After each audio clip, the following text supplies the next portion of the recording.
तो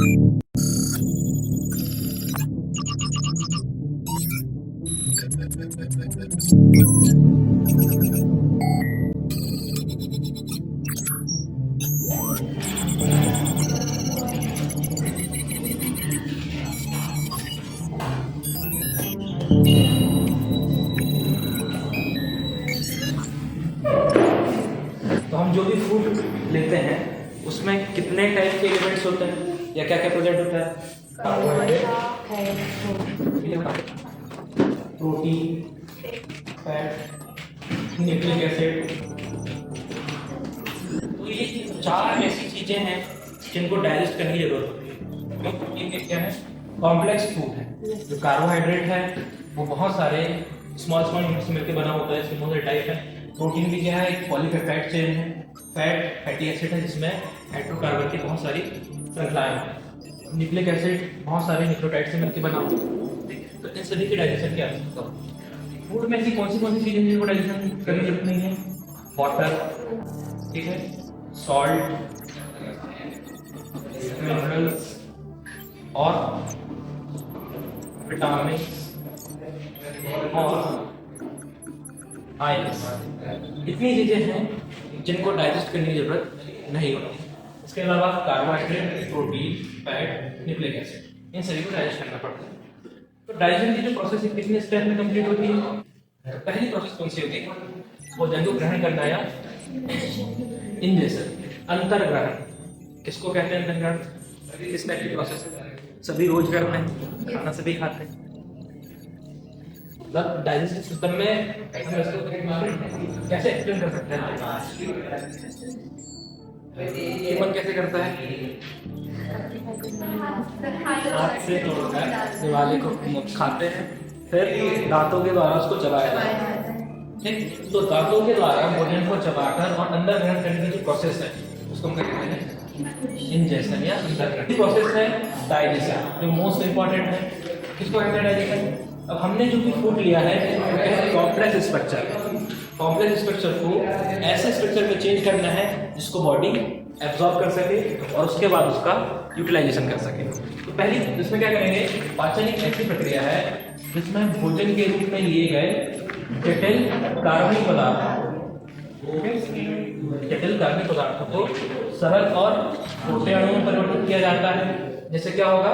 वो अवशोषित होकर कोशिकाओं में प्रवेश करेंगे। तो कहने का सिंपल सा मतलब है कि जो कॉम्प्लेक्स फूड है, कॉम्प्लेक्स फूड को किसमें चेंज करना है? सिंपल फूड में, ताकि ये क्या हो सके, ये आसानी से एब्जॉर्ब हो सके। अब इस प्रोसेस को क्या कहते हैं? बॉडी में मेटाबॉलिक प्रोसेस चलती है, उपापचय प्रक्रिया। पाचन किस प्रकार की प्रक्रिया होती है? उपचय, अपचय, ऑक्सीकरण, अपचय, इस प्रकार की प्रक्रिया कैटाबॉलिज्म। हम जो भी फूड कंज्यूम करते हैं वो किस स्ट्रक्चर में होता है? कॉम्प्लेक्स। उसको किस में चेंज कर देते हैं? सिंपल फॉर्म में। अब इस पूरी प्रोसेस के लिए बहुत सारे एंजाइम्स की नीड होती है। अब एक चीज और, डाइजेशन के लिए कॉम्प्लेक्स फूड को सिंपल फूड में ही क्यों कन्वर्ट किया जाता है? बहुत सारे ऐसे एनिमल्स हैं जो डायरेक्ट निकल लेते हैं, जैसे कि छिपकली और कुछ अजगर क्या करते हैं? अपने जो भी शिकार हैं वो उनको सीधे निकल लेते हैं। डाइजेशन के बाद में जो नेक्स्ट स्टेप है उसको क्या कहते हैं? अवशोषण या एब्जॉर्प्शन। तो जो कार्बोहाइड्रेट है वो किसमें टूट जाता है? ग्लूकोज में। ऐसा कह सकते हैं कि इसकी जो सबसे स्मॉलेस्ट यूनिट होती है मोनोसेकेराइड। मोनोसेकेराइड में कौन टूट जाएगा? कार्बोहाइड्रेट। जो प्रोटीन है वो किसमें टूट जाएगा? एमिनो एसिड्स में। ठीक, फैट किसमें टूट जाएगा? फैटी एसिड्स में। और जो न्यूक्लिक एसिड है वो किसमें चेंज जाएगा? न्यूक्लियोसाइड और न्यूक्लियोटाइड। तो इनको एब्जॉर्ब किया जाता है। एब्जॉर्प्शन की जो मेन साइड है बताया कि क्या होता है, कौन सी होती है? डाइजेस्टिव सिस्टम में स्मॉल इंटेस्टाइन। मैक्सिमम एब्जॉर्प्शन, अधिकतम अवशोषण कहाँ पर होता है? Small intestine. अब जो भी पदार्थों को अवशोषित किया जाता है उसका उपयोग किया जाना है शरीर में। जैसे सेल डिवीजन चल रहा है तो न्यूक्लियोटाइड और न्यूक्लियोसाइड वहां पर काम आ जाएंगे। कहीं जैसे प्रोटीन सिंथेसिस है तो वहां पर कौन काम आ जाएंगे? Amino acid. एनर्जी की जरूरत है तो वहां पर कौन काम आ जाएगा? ग्लूकोज। ठीक, तो और एनर्जी की जरूरत है ग्लूकोज के अलावा जो फैट्स है वो भी काम आ जाते हैं। ठीक है, तो इन सब का उपयोग करने की जो प्रोसेस है वो किसमें जाएगी, एसिमिलेशन में। तो पहली प्रोसेस है अंतर्ग्रहण, दूसरी है डाइजेशन, तीसरा है एब्जॉर्प्शन, चौथा है एसिमिलेशन या स्वांगीकरण। हमने भोज्य पदार्थों के रूप में जितने भी कंपोनेंट को ग्रहण किए थे, ठीक, उनका उपयोग करना, उस प्रोसेस को क्या बोलेंगे, एसिमिलेशन। जो लास्ट प्रोसेस है डाइजेशन। ह्यूमन जितना भी फूड को कंज्यूम करता है वो 100% डाइजेस्ट नहीं होता, ठीक है। तो जो फूड अनडाइजेस्ट है उसको बाहर निकाल दिया जाता है। ये जो प्रोसेस है इसको क्या बोला जाता है, डाइजेशन या मलत्याग, ठीक है। एक और प्रोसेस होती है उत्सर्जन। उत्सर्जन को इसमें नहीं गिना जाता, ठीक है। उत्सर्जन क्या होता है, ब्लड में जितनी भी इम्प्योरिटीज है उसको बाहर निकालना, वो होता है उत्सर्जन। तो इसकी पहली विधि है यांत्रिक पाचन।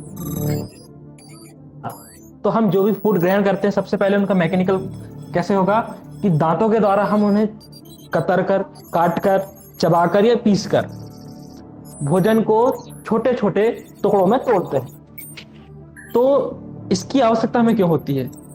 जैसे कि बहुत सारे ऐसे एनिमल्स हैं जो फूड को डायरेक्ट निगल लेते हैं। सुना होगा जैसे कि छिपकली।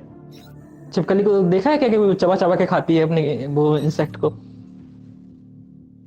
नहीं खाती ना, डायरेक्ट निगल लेती है। तो हमारे अंदर ऐसा क्यों होता है कि हम उसे डाइजेस्ट मतलब चबा कर खाएं?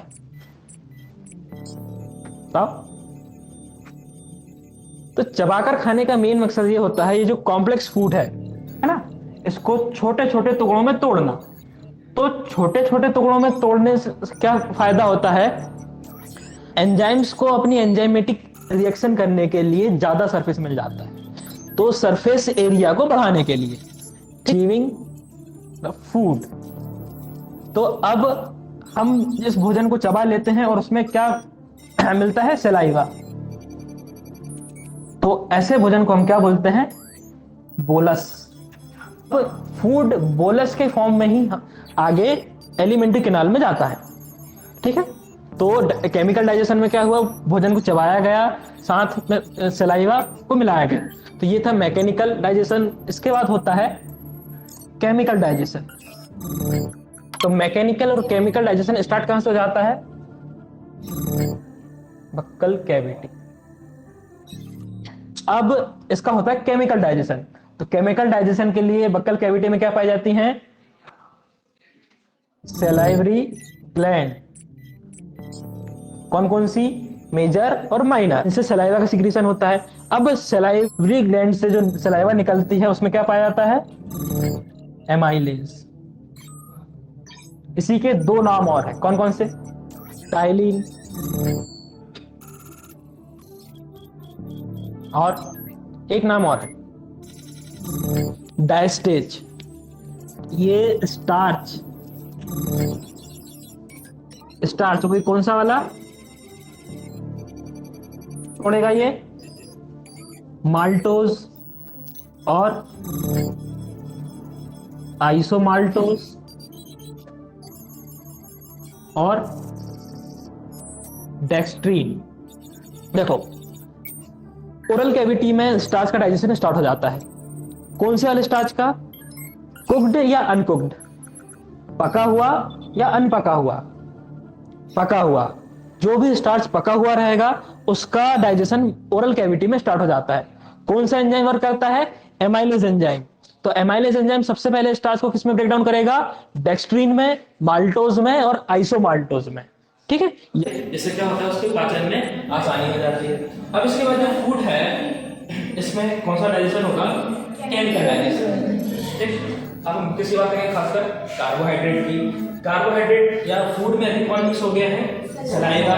सलाइवा में जो एंजाइम्स होते हैं, एक पहला एंजाइम जिसका नाम क्या है, एमाइलेज। एमाइलेज का दूसरा नाम क्या है, टाइलिन। इसका एक और नाम है डायस्टेज, ठीक। अब जीभ का सलाइवा में लाल का पीएच कितना होता है, अप्रोक्स 6.7 से 6.8 के बीच। और इसी पीएच पर ये जो एमाइलेज है ये एक्टिवेट हो जाता है। अब हमने जो भी भोजन लिया है, और ह्यूमन खासकर कौन सा भोजन लेता है, पका हुआ भोजन, ठीक है। कच्चा भोजन बहुत ही कम लेते हैं, जैसे फ्रूट्स ले लिए। लेकिन जितना भी भोजन है, जैसे आलू की सब्जी खाए तो वो पका हुआ भोजन है, कुक्ड फूड। तो उसमें जो स्टार्च रहेगा वो कैसा स्टार्च रहेगा, पका हुआ स्टार्च। Cooked starch. अब इस पर कौन काम करेगा? एमाइलेज। अच्छा, इस एंजाइम का नाम एमाइलेज क्यों पड़ा, ये बताएगा? एंजाइम के नाम पर भी हमने पढ़े थे, एंजाइम का नाम या तो सबस्ट्रेट के आधार पर रखा जाता है, या तो रासायनिक क्रिया के आधार पर, या फिर इससे जो उत्पाद बनता है उसके आधार पर रखा जाता है। तो स्टार्च का एक और नाम होता है एमाइलम। ठीक, एमाइलम पर कार्य करता है, इसका नाम दूसरा नाम, एक नाम और क्या है? एमाइलेज। अब स्टार्च क्या है? एक टाइप का पॉलीसेकेराइड है।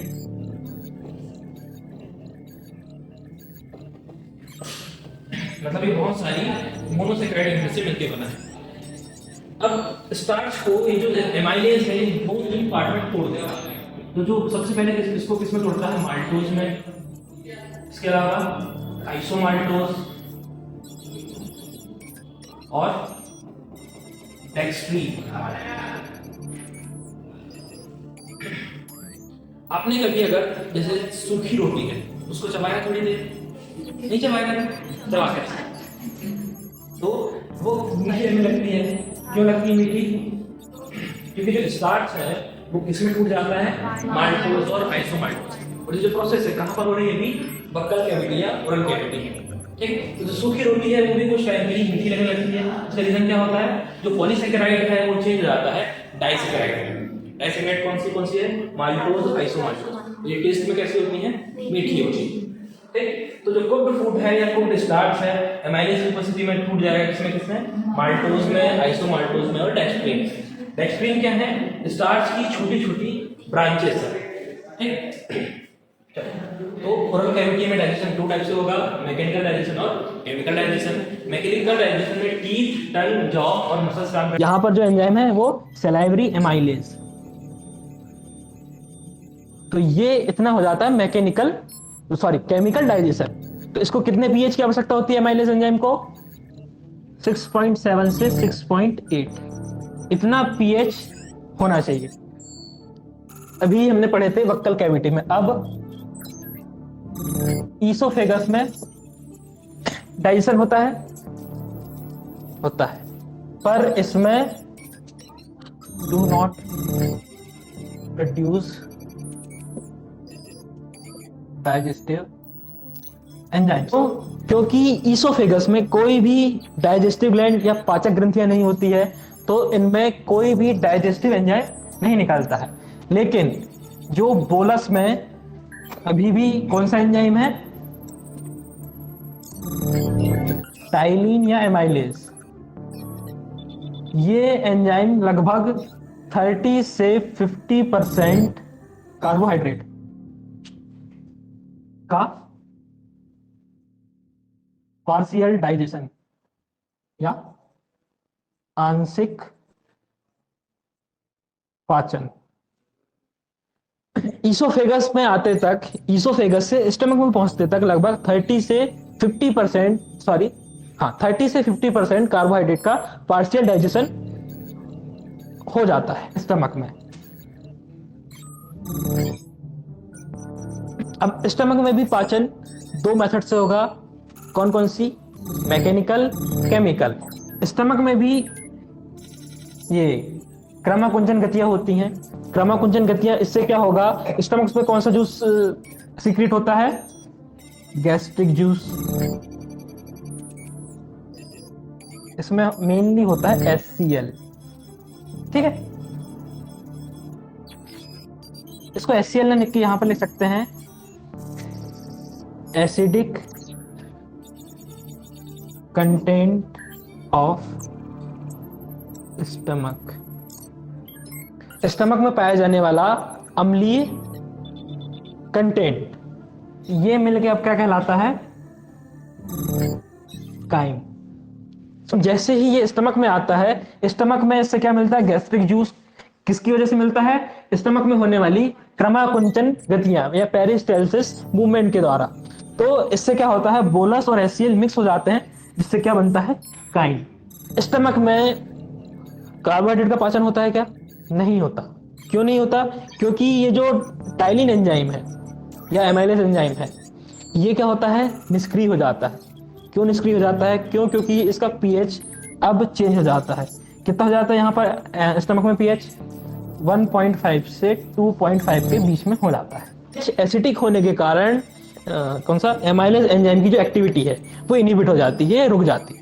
अब digestion in small intestine, small intestine में 3 टाइप के जूस आके मिलते हैं, बाइल जूस, पैंक्रियाटिक जूस और तीसरा इसी का होता है इंटेस्टिनल जूस। एक चीज याद रखेंगे, जो बाइल जूस है, बाइल जूस में किसी भी तरीके के डाइजेस्टिव एंजाइम्स नहीं होते हैं, ठीक है। इसमें क्या क्या होता है, बाइल साल्ट और बाइल पिगमेंट्स। बाइल जूस में केवल बाइल साल्ट और बाइल पिगमेंट होता है, इसमें किसी भी तरीके के दे don't have any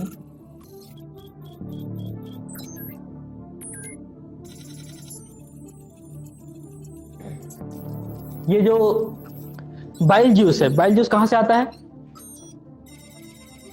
लीवर से। तो बाइल जूस का प्रोडक्शन कहां पर होता है, प्रोडक्शन होता है लीवर में, और स्टोरेज कहां पर होता है, गॉल ब्लैडर में।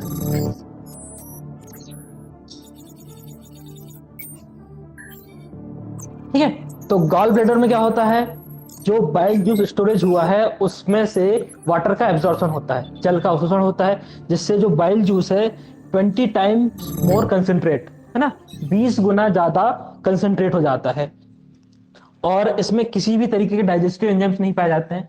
सेकंड है पैंक्रियाटिक जूस, है ना, तो इसमें क्या क्या पाया जाता है, बताओ। इसमें पाया जाएगा पैंक्रिएटिक एमाइलेज, या इसको बोलते हैं एमाइलोप्सिन। देखो, बक्कल कैविटी से जो कार्बोहाइड्रेट या स्टार्च का पाचन स्टार्ट हुआ था, तो वो कैसा होता है, आंशिक पाचन होता है ना। तो अब जो बचा हुआ स्टार्च है उसका भी पाचन होना जरूरी है, तो उसके लिए पैंक्रियाज से एक एंजाइम निकलता है, पैंक्रियाटिक एमाइलेज। ये एमाइलेज क्या क्या काम करेगा, स्टार्च को तोड़ेगा, किसमें, ये भी माल्टोज, आइसोमाल्टोज और टेक्सट्रीन से तोड़ेगा, ठीक है। अब इसके बाद इंटेस्टाइनल जूस, टेन से जो जूस निकलता है या डाइजेस्टिव जूस निकलता है ना, उसमें क्या क्या रहेगा, इसमें भी रहता है इंटेस्टाइनल एमाइलेज। अगर यहां से भी स्टार्च की कुछ मात्राएं रह गई हैं तो वो किस जूस से, इंटेस्टाइनल जूस से वो डाइजेस्ट होगा। तो इसमें खासकर यहां पर याद रखना है ये वाला जो एमाइलोप्सिन, अभी हमने बात किए थे पके हुए स्टार्च की, है ना। लेकिन अगर ऐसा हो कि कभी आप कच्चा आलू खा लो, ऐसा तो है नहीं कि कच्चा आलू में जो स्टार्च है वो डाइजेस्ट नहीं होगा, तो कच्चे स्टार्च का डाइजेशन कहां से होगा, जो पैंक्रियाटिक एमाइलेज है ना, ये रॉ या अनकुक्ड स्टार्च का भी पाचन करता है, और इसका पीएच कितना होता है, लगभग 4 से लेकर 11 तक के पीएच में ये एक्टिव रहता है। जो सलाइवरी एमाइलेज था वो कब एक्टिव रहता है, 6.7 से 6.8 के पीएच पर, लेकिन ये जो पैंक्रियाटिक एमाइलेज है ये 4 से लेकर 11 तक के पीएच पर एक्टिव रहता है, ठीक है। अब है इंटेस्टाइनल जूस, तो इंटेस्टाइनल एमाइलेज ये क्या, ये भी अनकुक्ड स्टार्च का ब्रेकडाउन करेगा, ठीक है। अब इसके अलावा इसमें बहुत सारे दूसरे एंजाइम्स पाए जाते हैं, जैसे कि अब यहां से हमें क्या मिला, माल्टोज, ठीक है। तो माल्टोज को का ब्रेकडाउन के लिए इसमें रहेगा माल्टेज एंजाइम। क्या करेगा माल्टेज एंजाइम, माल्टोज को क्या करेगा, ग्लूकोज में चेंज करेगा। तो कितने ग्लूकोज मिलते हैं एक माल्टोज से, बताओ? 2। तो माल्टेज क्या करेगा, माल्टोज को 2 ग्लूकोज अणुओं में तोड़ देगा। ठीक है। अब इसमें और है अगला सुक्रेज, और इसी का एक और नाम है इनवर्टेज। क्या करेगा ये, सुक्रोज को किस में तोड़ेगा, किस किस में टूटता है सुक्रोज? हाँ, सारा कचरा कर रहे हैं बिल्कुल, ग्लूकोज और फ्रक्टोज में। तो कुछ लोग और भी बोल रहे थे ना, अब मेरे कान में इतने सारे लोग बोल रहे हैं, सभी का एक साथ सुनाई दे रहा है। अगला माल्टोज, सुक्रोज, सुक्रेज, लैक्टेज। क्या करेगा ये लैक्टेज, लैक्टोज शुगर को तोड़ेगा, किस में तोड़ेगा, ग्लूकोज और गैलेक्टोज। इधर नहीं दिखेगा क्या, बाकी लोगों को दिख रहा है, नहीं दिख रहा है? ऑनलाइन वाले दिख रहा है ना? हाँ, ग्लूकोज और गैलेक्टोज में तोड़ेगा। इसके अलावा और कौन बचा, माल्टोज, सुक्रोज, लैक्टोज हो गए सभी। कौन बचा, फ्रक्टोज भी टूटता है क्या? फ्रक्टोज तो खुद मोनोसैकेराइड है ना। तो इंटेस्ट, ठीक। इसके अलावा और कोई एक आध मैं चेक कर लेता हूँ यदि कुछ छूट गया हो तो।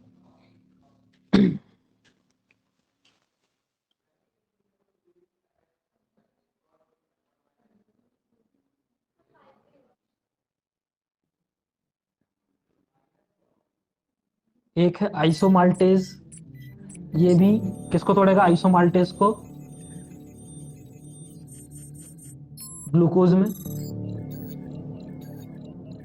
और डेक्सट्रीनेज, ये डेक्सट्रीन को तोड़ेगा ग्लूकोज।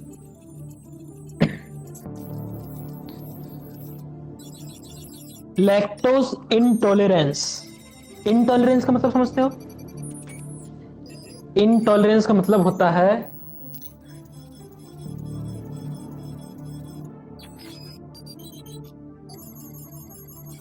हिंदी वर्ड भी समझ में नहीं आया होगा, चलो और सिंपल फॉर्म में लिखते हैं।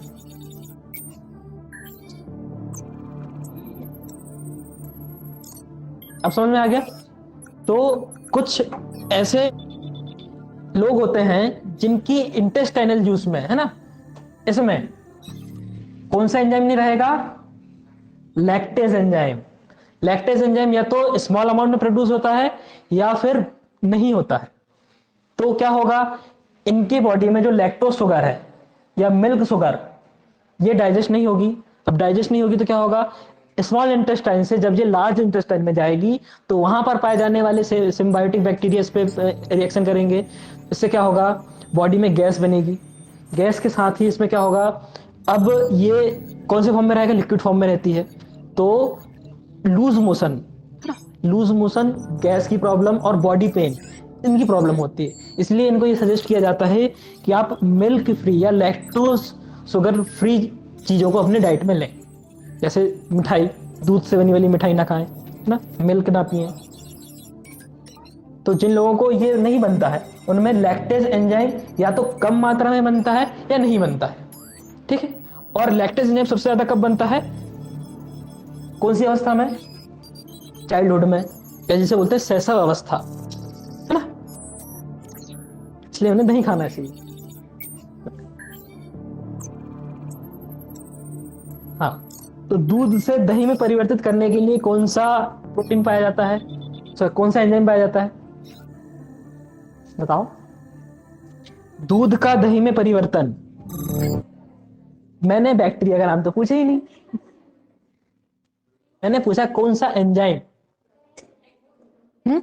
Rennin enzyme. ठीक है,